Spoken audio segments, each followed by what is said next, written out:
Olá, irmãos. Hoje nós vamos refletir rapidamente sobre tirar a nossa atenção das obras de Satanás. O dia do Senhor está chegando rápido e nós já não temos muito tempo para fazer as escolhas.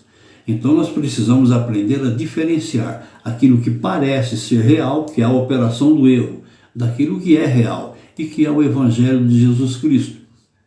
Você já pensou nisso? Qual desses argumentos define a sua escolha, a sua fé, o seu caminho? Um deles é o caminho da salvação. O outro? Bem, assistindo ao vídeo isso ficará mais claro. Já aproveite para curtir e até compartilhar, participando assim dessa evangelização. Aqui nessa primeira parte nós vamos falar sobre aquilo que parece ser real e que é a operação do erro. Na segunda parte, no próximo texto, falaremos sobre aquilo que é real, o Evangelho de Jesus. No capítulo 2 de 2 Tessalonicenses, versículo 11, diz assim: "E por isso Deus lhes enviará a operação do erro, para que creiam a mentira." Ah, mas então Deus é mau? Não, Ele está apenas dando às pessoas aquilo que elas mesmas escolheram. Leiam esse capítulo, apenas 17 versículos, dá uma compreensão completa desse tema. E esse título dessa primeira parte, então, é esse, a operação do erro. E essa operação do erro já está em ação. Hoje em dia, a pleno vapor, e poucas pessoas estão preparadas para reconhecer e fugir dela. Uma das facetas dessa operação do erro são as igrejas que pregam o falso evangelho. A estratégia do seu sucesso está em usar algumas verdades do Evangelho de Cristo para convencer aos seus membros da verdade do seu falso evangelho, que é cheio de heresias.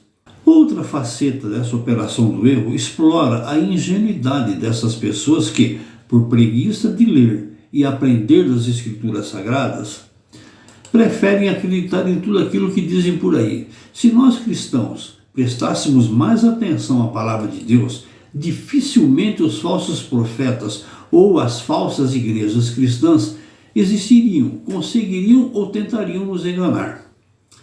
É por isso que a responsabilidade de aprender o verdadeiro Evangelho é totalmente nossa, sua verdade, a sua vida. É por isso que quem aceita o falso Evangelho, cheio de heresias, está fora dos caminhos do Senhor. A sua preguiça tem o seu preço. E finalmente é por isso que a operação do erro faz com que creiam a mentira. Sua mentira, a sua condenação. Esse selo de condenação aparece no versículo seguinte, de 2 Tessalonicenses, capítulo 2, versículo 12. "Para que sejam julgados todos os que não creram a verdade, antes tiveram prazer na iniquidade." Não tem desculpas. Se alguém crer no erro, será infalivelmente julgado porque não creram a verdade. Afinal, crer é uma escolha, e a escolha do erro é uma rejeição à verdade. Se a palavra nos ensina a pesquisar até onde ela é verdadeira, por que nós deveríamos ter medo de tirar tudo a limpo? O apóstolo João ensina: "Amados, não criais em todo espírito, mas provai se os espíritos são de Deus, porque já muitos falsos profetas se têm levantado no mundo." Isso está em 1 João, capítulo 4, versículo 1.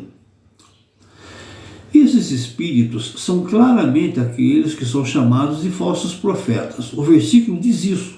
Os espíritos que vêm de Deus são a liderança da igreja e também todo aquele que é verdadeiramente compromissado com o Evangelho do Senhor Jesus. E como podemos provar se os espíritos são de Deus? Confiando? Não, desconfiando de tudo que dizem por aí.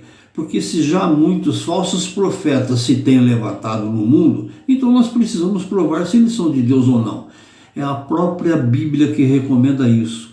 Provar significa não acreditar em qualquer coisa. Lembrem-se de que acreditar não é ter fé. Ter fé é ter a certeza das coisas que se esperam e a prova das coisas que se não veem. Isso está lá em Hebreus, capítulo 11, versículo 1. Analise sempre, procure conferir se o que estamos aprendendo é aquilo mesmo que está escrito e não se impressione com o que dizem aquelas falsas autoridades que colocam medo nas ovelhas do Senhor, dizendo: "Ai daquele que duvidar de um homem de Deus, ai daquele que tocar no nome de Deus, ai daquele que falar mal de um homem de Deus." Ora, isso tudo é uma mentira. Nós acabamos de ver que a palavra de Deus incentiva, torna realmente obrigatório fazer prova deles e de tudo que eles dizem. Se eles tentarem intimidar as ovelhas, certamente são lobos disfarçados tentando enganar. Com certeza, um espírito que vem da parte de Deus sempre vai incentivar para fazermos prova e ter a certeza se é tudo verdade ou mera enganação. O maior alvo desses falsos profetas, esses lobos de pele de cordeiro, é aquilo que todos mais desejam nesse mundo: dinheiro. Ora, a palavra ensina a fidelidade a Deus, mas eles ensinam a fidelidade a eles, ao ministério deles. A palavra ensina, dentro da fidelidade a Deus, a sermos fiéis mantenedores da sua obra, que é a igreja. Por isso se fala em dízimos e ofertas. Mas eles ensinam que você deve dar o seu tudo, o seu carro, a sua casa, tudo, em um claro flagrante de exploração para benefício pessoal. O resultado é que aqueles que já foram esfolados se revoltam. E contra quem é que eles se revoltam? É contra a igreja. Eles se tornam desigrejados. Ninguém para pensar que frequentava um antro de malfeitores no lugar de uma verdadeira igreja de Cristo. Existem até muitos pastores que se enquadram nesse verdadeiro conto do vigário e depois saem falando mal. Ser dizimista é a obrigação do verdadeiro cristão que conhece a sua responsabilidade perante a casa do Senhor e a sua congregação. Não essas campanhas sobre campanhas a fim de limpar dos seus bolsos tudo aquilo que Deus deu para você. Ora, se Deus deu para você, o bom senso diz que você deve administrar bem para seu sustento e de sua família, e não para os exploradores da fé. Deus jamais vai tirar de você a provisão que Ele deu para você e para sua família. Aliás, esse tal de o seu tudo, eles tiram de Atos 4, versículo 34, onde diz que todos os que possuíam herdades ou casas, vendendo-as, traziam o preço do que fora vendido e depositavam aos pés dos apóstolos. Aí então eles desviam as atenções da sequência do ensinamento, que é o versículo seguinte, o versículo 15, e que diz: e repartia-se a cada um segundo a necessidade que cada um tinha. Resumindo, hoje eles tomam o que Deus deu para o seu sustento e não devolvem nem mesmo uma cesta básica, nem para você e nem para ninguém. É claro que Deus quer o seu tudo, sim, mas o seu tudo é você por inteiro, corpo, alma e espírito, e não tudo que você tem. Se Ele quisesse tudo que você tem, Ele não teria dado para você. Deus não faz nada inútil. Isso é uma questão de fé? Não, isso é uma questão de exploração.